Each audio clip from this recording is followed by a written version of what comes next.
Entrevista coletiva está de volta. Estamos entrevistando hoje Ronaldo Lira, procurador do trabalho aqui para Campinas e região.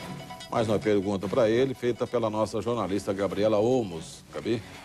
Ronaldo, eu gostaria de saber, hoje no Brasil, a impressão que a gente tem é que há uma maior incidência de assédio moral nas empresas. A gente pode dizer que isso é maior, ou a divulgação de casos é que é maior, ou a gente pode dizer que é tão antigo quanto o trabalho, esse fenômeno? Eu acho que tem aumentado, né? Na minha opinião, a competitividade das empresas tem feito com que o trabalhador seja exprimido no local de trabalho.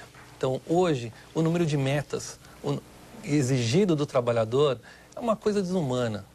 O número de horas extras, o número de trabalho domingos e feriados. Então, é uma coisa assustadora o que os nossos trabalhadores têm sofrido. Eu tenho visto, assim, inúmeros casos de assédio moral, né, por conta de pressão em cadeia. Então, o diretor pressiona o gerente pressiona o chefe pressiona o trabalhador. Então, quem está na ponta, quem está no chão de fábrica, é realmente vítima dessa opressão no trabalho.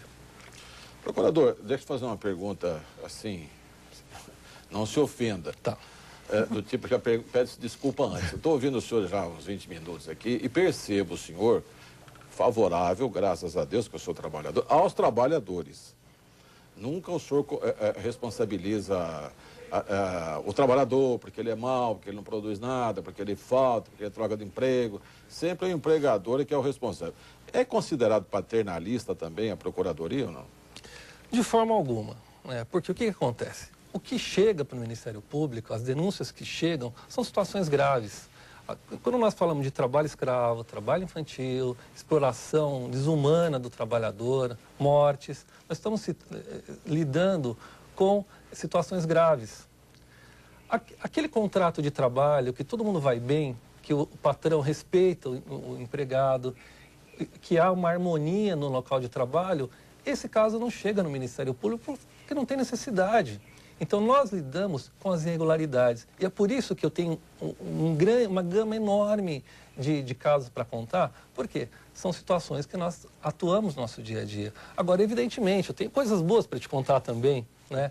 Eu já tive várias investigações em que o empregador, ele, sensível à atuação do Ministério Público do Trabalho, reformou a empresa, trocou as máquinas, mudou o cartão de ponto, né? De forma a melhorar a qualidade do trabalho. Então, eu tenho muitas experiências de que a intervenção do Ministério Público resultou numa melhor qualidade de vida para todo mundo, inclusive maior produtividade, que é o que tanto é buscado pelos... que a gente está falando coisas individuais, sendo que vocês atuam mais na área coletiva. Mas, por exemplo, eu cansei de ver, já que estamos chegando na Copa do Mundo, o trabalhador que fala, meu patrão que me desculpe, mas eu vou torcer pelo meu time, eu vou faltar. É uma irresponsabilidade imensa.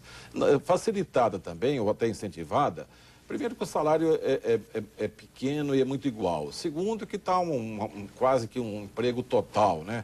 No Brasil. Você sai daqui, ali, para ganhar mal, você ganha no vizinho. Sim. Também. Então, isso acaba fazendo com que, né, nós tenhamos uma rotatividade muito grande no setor. O senhor não Sim. acha que acontece isso? Tem um segredo no contrato, né? Eu acho que o grande desafio do empregador é motivar o trabalhador. Então, não adianta você colocar uma pessoa para ganhar um salário mínimo e ficar o dia inteiro apertando um parafuso, ou seja, uma tarefa repetitiva, e imaginar que ele vai ser um trabalhador feliz. Então, com essa escassez de mão de obra, esses subempregos em massa que nós temos verificado aí, os trabalhadores pulam de emprego em busca de melhores oportunidades.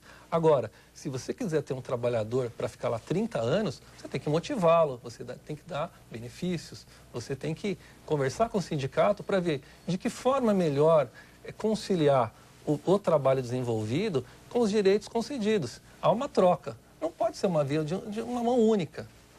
O senhor recentemente, essa semana, né, o senhor esteve trabalhando nesse caso dos funcionários do Hospital Ouro Verde, que fizeram greve, depois aceitaram um dia e meio depois da paralisação, aceitaram aquilo que foi proposto, sendo que aquilo que foi proposto, mais ou menos, já estava proposto.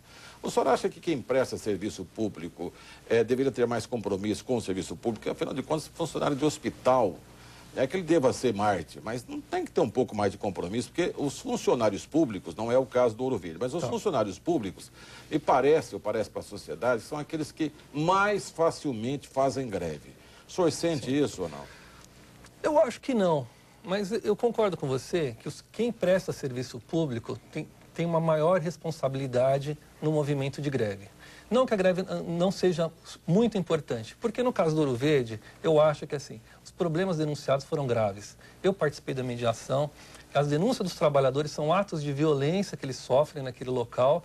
Então, por tudo que já foi conversado, tudo que aconteceu, eu acredito que chegou num bom termo. Mas, tocando diretamente no que você disse, o serviço público é essencial à sociedade, não pode ser paralisado. Então, um hospital, um aeroporto, um metrô, transporte coletivo. Há necessidade, sim, de conversa prévia, de estabelecimento de número mínimo de trabalhadores, porque a sociedade não pode ficar desamparada do serviço público.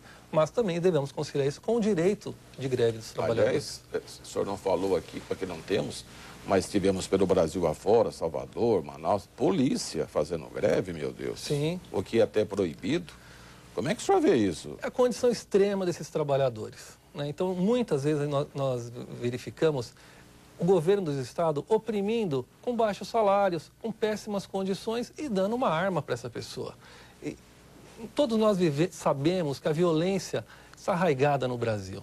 Então, quem trabalha com segurança pública sofre mais na pele. Só para você ter uma ideia, estatisticamente, o policial militar é o trabalhador que mais pratica suicídio. Por quê? A saúde mental dele é constantemente abalada. Trabalhar com violência não é fácil. Então é difícil julgar dos dois lados, tanto o governo, que tem um arroxo aí nos cofres públicos, como o trabalhador que está na ponta, sofrendo o dia a dia da violência.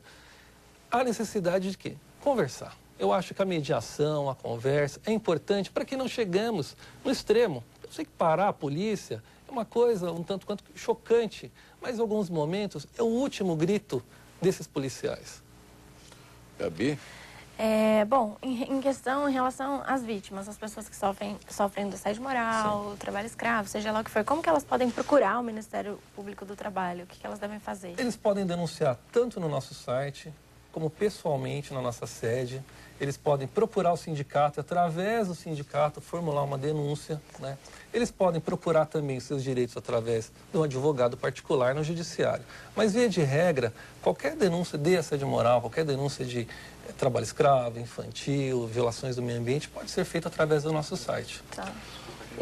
Nós tivemos alguns anos atrás, todo ano a gente fazia programação em rádio, eu via até o Povo e na televisão também.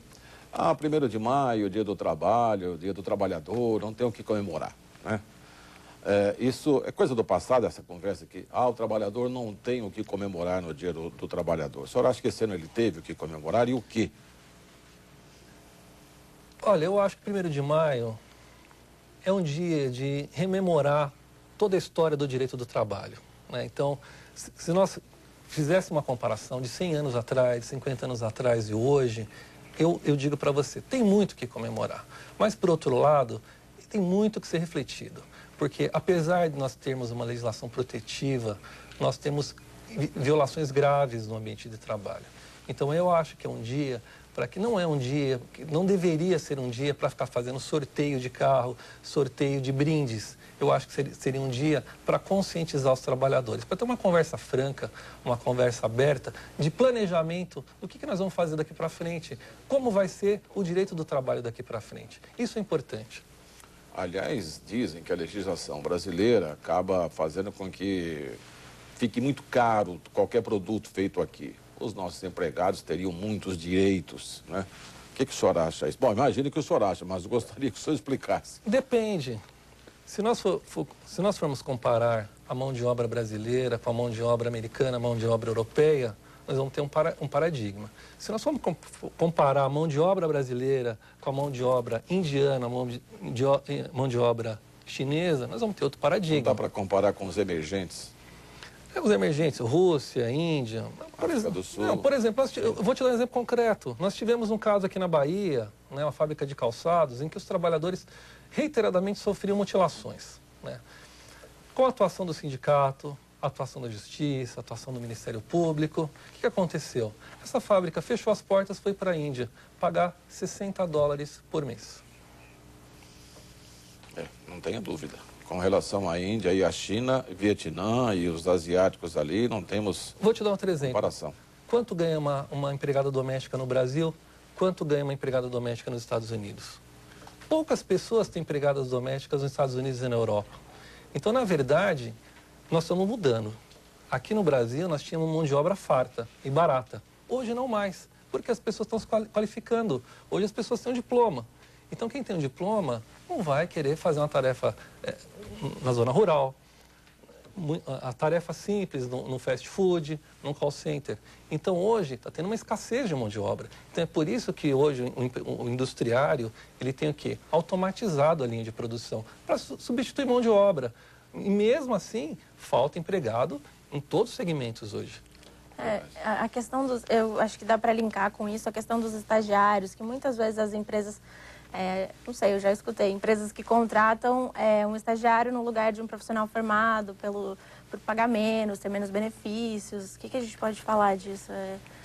É a busca desenfreada pelo lucro. Né? Hoje, a mão de obra de estagiário é muito explorada. Né? Então, em alguns segmentos, né, o estagiário, eu já peguei, né, em fast food, estagiário limpando mesa, cortando tomate. Isso não é tarefa de um estagiário, é um desvirtuamento total desse tipo de contratação. Eu acho muito interessante o projeto de contratação da aprendizagem, contratação do estagiário, é importante, né?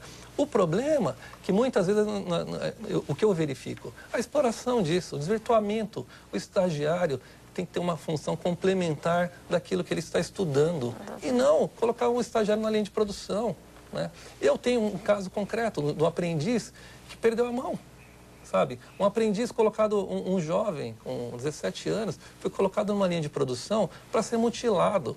Ou seja, qual é a aprendizagem, qual é o estágio que as empresas têm proporcionado para essas pessoas?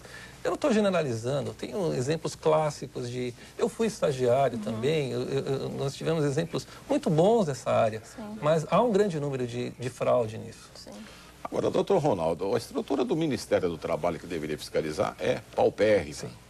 A estrutura da Procuradoria, que não é bem a fiscal, mas que poderia ajudar também, não é tão grande. A gente sabe que falta tudo, né? E aí a gente só tem que ficar lamentando, então, fatos que a gente conhece, os estagiários que fazem serviço de um profissional e etc, etc. Como é que nós vamos resolver? Qual é a carência de pessoal e de estrutura que os nossos órgãos públicos precisariam ter para podermos fiscalizar corretamente? Eu acho que pelo menos dobrar a fiscalização. Sabe, nós precisávamos dobrar a fiscalização, municiar melhor o CEREST, que é o Centro de Referência em Saúde do Trabalhador, aumentar o número de pessoas no Ministério Público do Trabalho, aumentar o número de juízes. Ou seja, de uma forma geral, o Estado precisa melhorar o seu aparato de proteção ao trabalhador. Né? Também, vou colocar aqui, um melhor aparelhamento dos sindicatos precisam agir mais. Eu acho que já passamos essa época do sindicato ficar apenas na porta da fábrica, com um caminhão, clamando por um aumento salarial melhor. A gente tem coisas tão importantes quanto a majoração salarial que o sindicato pode fazer. E uma delas é na área de saúde e segurança. Contratação de profissionais, abertura de CATs, que são a comunicação de acidentes de trabalho. Tem muita coisa que pode ser feita por todos. Doutor Ronaldo, muito obrigado pela entrevista. Um bom mês de maio para o senhor, Obrigado, bom final de semana, viu? Obrigado, igualmente. Agradeço também pelo convite. Gabi, obrigado. Obrigada. E obrigado a você. A entrevista coletiva estará de volta no próximo sábado. Um bom final de semana a todos e até lá.